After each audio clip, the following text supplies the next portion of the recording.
नमस्कार, आप सभी का मेरे इस चैनल रोचक कथाएं में पुनः स्वागत है। आज मैं आपको दशावतार व्रत कथा बताने जा रहा हूं, तो देर नहीं करते शुरू करते हैं आज की कथा।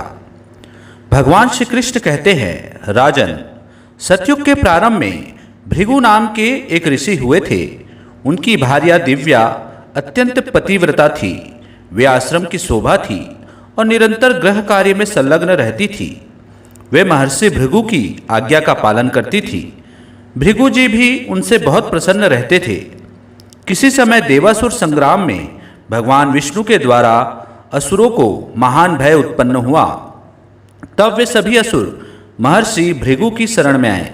महर्षि भृगु अपना अग्निहोत्र आदि कार्य अपनी भार्या को सौंपकर स्वयं संजीवनी विद्या को प्राप्त करने के लिए हिमालय के उत्तरी भाग में जाकर तपस्या करने लगे।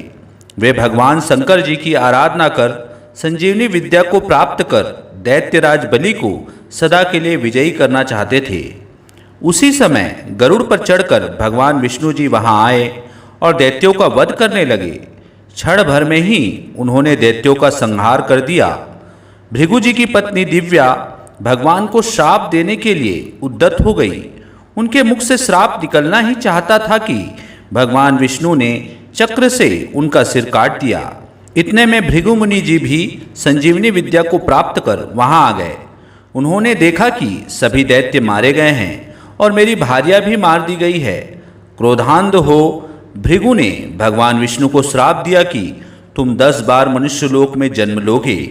भगवान श्री कृष्ण ने कहा, महाराज, भृगु के श्राप के कारण जगत की रक्षा के लिए मैं बार बार अवतार ग्रहण करता हूँ।